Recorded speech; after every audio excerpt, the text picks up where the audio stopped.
महाशिवरात्रि के अवसर पर हरिद्वार शिव मंदिर में उमड़ी श्रद्धालुओं की भीड़। हर हर महादेव के जय घोष से गूंज रहे शिवालय। राज्य गठन के बाद प्रदेश में 24 गुना बढ़ा औद्योगिक निवेश, रोजगार में 10 गुना बढ़ोतरी। हरिद्वार में पुलिस और इनामी बदमाश के बीच मुठभेड़, पैर में गोली लगने से हुआ घायल। सड़क हादसों से वृक्षवासी जीवों को बचाएगा इको ब्रिज, वन्य जीव आसानी से कर सकेंगे सड़क पार। इस बार 2 मई को खुलेंगे केदारनाथ धाम के कपाट, महाशिवरात्रि के पावन पर्व पर घोषित हुई तिथि। नमस्कार, आप देख रहे हैं उत्तराखंड टाइम और मैं हूं आपके साथ अनुरागनी चौहान। खबरें अब विस्तार से। देश भर के शिवालयों में महाशिवरात्रि पर श्रद्धालुओं की भारी भीड़ देखने को मिल रही है। वहीं धर्मनगरी हरिद्वार के कनखल में भगवान शिव के ससुराल पौराणिक दक्षेश्वर महादेव मंदिर और अन्य सभी शिवालयों में श्रद्धालु जलाभिषेक करने के लिए बड़ी संख्या में पहुंच रहे हैं।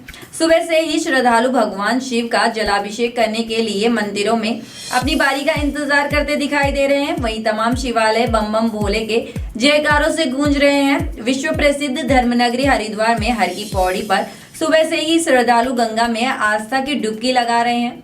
वहीं देश के अन्य राज्यों से आए श्रद्धालु गंगा स्नान के बाद पूजा अर्चना व दान पुण्य कर रहे हैं।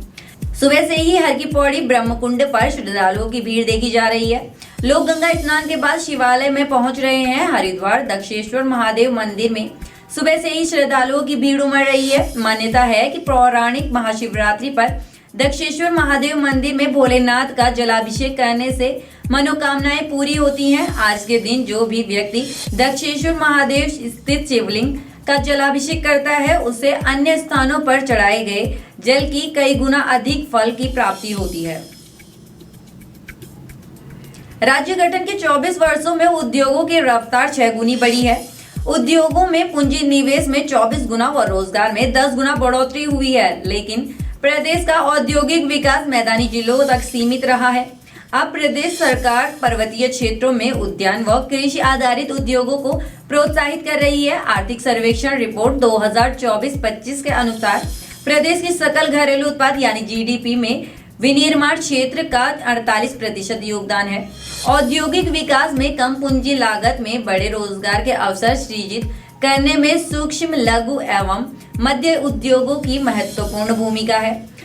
राज्य बनने से पहले प्रदेश में कुल 14,163 एमएसएमई उद्योग स्थापित थे। इनमें 700 करोड़ का पूंजी निवेश व 38,500 को रोजगार मिला था। राज्य गठन के 24 वर्षों में 74,326 एमएसएमई उद्योगों में 16,357 करोड़ का निवेश व 4 लाख लोगों को रोजगार मिला। राज्य बनने के बाद प्रदेश में औद्योगिक इकाइयों में 6 गुना बढ़ोतरी हुई, जबकि पूंजी निवेश में 24 गुना व रोजगार में 10 गुना की बढ़ोतरी दर्ज की गई। निवेश को सुगम बनाने के लिए प्रदेश सरकार ने सिंगल विंडो सिस्टम बनाए हैं। वर्ष 2016-17 से लेकर दिसंबर 2024 तक 9 वर्षों में सिंगल विंडो सिस्टम से 12,380 उद्योगों को मंजूरी मिली है। इसमें लगभग 13,000 करोड़ का निवेश शामिल है। इस निवेश से 8.80 लाख लोगों को रोजगार मिलेगा। बता दें, प्रदेश सरकार ने वर्ष 2018 में स्टार्टअप नीति लागू की। इस नीति के तहत अब तक 192 स्टार्टअप मान्यता प्राप्त हैं।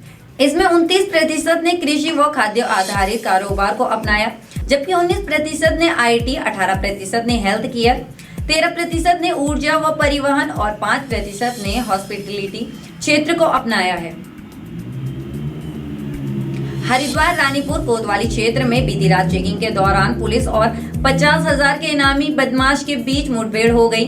पुलिस की जवाबी कार्रवाई में बदमाश के पैर पर गोली लगने से वो घायल हो गया। घायल बदमाश को पुलिस ने हॉस्पिटल में भर्ती किया है, जहां उसका उपचार चल रहा है। हरिद्वार एसएसपी प्रमेंद्र डोभाल ने हॉस्पिटल पहुंचकर घायल बदमाश से पूछताछ की। पुलिस के अनुसार घायल बदमाश 307, 376 जैसे मुकदमों में जेल जा चुका है। पुलिस पर हमला करने और एक होमगार्ड को घायल करने के बाद से फरार चल रहा था, जिसके बाद बदमाश पर 50,000 का इनाम घोषित किया गया था। बदमाश को जेल चिकित्सालय में भर्ती कराया गया है, जहां उसका उपचार चल रहा है। हरिद्वार एसएसपी प्रमेंद्र डोभाल ने घटनास्थल का दौरा किया और हॉस्पिटल पहुंचकर घायल बदमाश की जानकारी ली। बताया जा रहा है कि रानीपुर पुलिस ने चेकिंग के दौरान स्कूटी सवार बदमाश को रोकने का प्रयास किया तो उसके द्वारा न्यू शिवालय नगर मिलिट्री कैंप के कच्चे रास्ते से भागने का प्रयास किया गया, जिस पर स्कूटी फिसल गई। पुलिस के पीछे करने पर उसके द्वारा पुलिस पर फायरिंग की गई। पुलिस की जवाबी फायरिंग में पैर में गोली लगने से बदमाश घायल हो गया। उत्पादन क्षेत्र में एक व्यक्ति जो पूर्व में लगातार फरार चल रहा था, इसका नाम साबिर है और अक्टूबर माह में एक पुलिस कर्मियों के ऊपर हमला करने के बाद हमारे होमगार्ड विक्रम को इसने घायल किया था। में ये लगातार फरार चल रहा था और पुलिस इसकी तलाश में भी थी और इस पर 50,000 रुपये का इनाम भी घोषित किया गया था। आज पुलिस को सूचना मिली थी कि ये व्यक्ति आज अपने घर आ रहा है। इसी को हमने चेकिंग के दौरान इसको रोकने की कोशिश की गई, जिसमें इसके द्वारा पुलिस पर फायर करके वहां से निकलने की कोशिश की। पुलिस ने इसको मौके पर ही न्यूट्रलाइज किया। इस क्रम में इसके पैर में गोली लगी थी, जिससे भी अस्पताल लाया गया और डॉक्टर अभी इसकी स्थिति के बारे में जानकारी ले रहे हैं।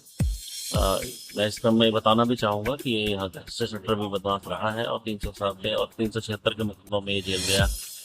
और पुलिस के द्वारा ये जो कार्रवाई है वे बहुत ही साहसिक और बहुत अच्छी कार्रवाई की गई। पहली बार हल्द्वानी वन डिवीजन द्वारा अनोखे प्रयोग करते हुए वन्य जीव संरक्षण को बढ़ावा देने के लिए हल्द्वानी टनकपुर मार्ग पर सड़क के ऊपर इको ब्रिज तैयार किया गया है, जहां ब्रिज के माध्यम से वृक्षवासी जीव सड़क के दूसरे ओर जंगलों में सुरक्षित जा सकेंगे। डीएफओ हल्द्वानी कुंदन कुमार ने बताया कि वन्य जीवों की सुरक्षा के मद्देनजर वन विभाग ने पहली बार डीवीज के अंतर्गत इको ब्रिज तैयार किया है, जहां बांस, रस्सियों और अन्य प्राकृतिक सामग्रियों का उपयोग करके इको ब्रिज को तैयार किया गया है, जो पर्यावरण के अनुकूल वृक्षों पर रहने वाले वन्य जीवों को सड़क पार करने के लिए सुरक्षित मार्ग होगा, जहां वन्य जीवों को सड़क हादसों से बचाया जा सकेगा और इको ब्रिज मानव वन्य जीव संघर्षों को काफी हद तक कम करेगा।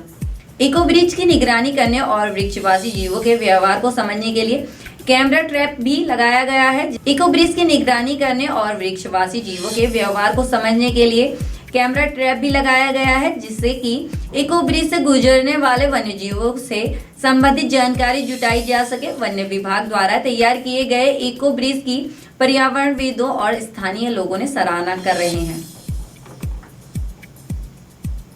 पंच केदार के प्रमुख भगवान आशुतोष के द्वादश ज्योतिर्लिंगों में से एक केदारनाथ धाम के कपाट 2 मई को प्रातः सुबह 7 बजे शुभ लग्न पर खोले जाएंगे। महाशिवरात्रि के पावन पर्व पर बाबा केदारनाथ के कपाट खोलने की तिथि घोषित हुई है। पंच केदार गद्दी स्थल ओंकारेश्वर मंदिर में आज महाशिवरात्रि के अवसर पर केदारनाथ के रावल भीमाशंकर लिंग की मौजूदगी में श्री केदार धाम के कपाट खोलने की तिथि तय हुई है। आचार्य द्वारा पंचांग गणना के अनुसार मंदिर के कपाट खुलने की तिथि व समय घोषित किया गया है।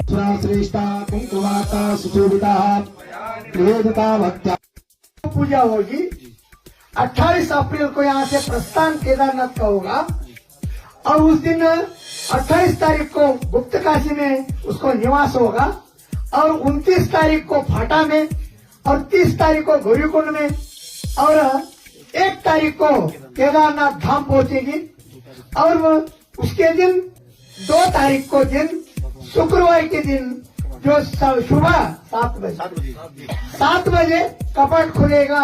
ये अभी हमारा वैदिक तय किए, उसके लिए हम घोषणा करते हैं अधिकृत रूप से। इसके लिए केदारनाथ धाम के रावल भीमाशंकर लिंग भी उखीमठ पहुंच गए थे। पुजारी शिव शंकर लिंग, बागेश्वर लिंग और गंगाधर तिलक ने बताया कि ओंकारेश्वर मंदिर में सुबह 6 बजे से पूजा अर्चना शुरू हुई। बाबा केदार को भांग भोग महाभोग लगाते हुए आरती की गई। इसके उपरांत रावल भीमाशंकर लिंग की मौजूदगी में श्री केदार धाम के कपाट 2 मई को खोलने जाने की तिथि की घोषणा की गई। दिव्य स्वरूप है ओमकारेश्वर का ये दिव्य मंदिर, पंच केदार का प्रमुख गद्दी स्थान, जहाँ पे शीतकाल में भगवान श्री केदारनाथ जी का शीतकालीन पूजा, उसी क्रम में द्वितीय केदार भगवान श्री मधुमेश्वर जी का शीतकालीन पूजा का स्थान और ओमकारेश्वर जी का जो दिव्य स्वरूप है उस दिव्य स्वरूप का पूजन का स्थान यह ओमकारेश्वर का दिव्य मंदिर। पूर्व परंपरा से महाशिवरात्रि के महापर्व पर भगवान श्री केदारनाथ जी की जो कपाट खुलने की तिथि है वह भगवान श्री केदारनाथ जी के शीतकालीन गद्दी स्थान केदार वैराग्य पीठ में जगत गुरु महाराज जी के सम्मुख हकधारियों, पंच पुजारियों और वैदिक वृंदों के सम्मुख यह तिथि की घोषणा की जाती है और बाकी की तमाम खबरों के लिए बने रहें उत्तराखंड टाइम पर। धन्यवाद।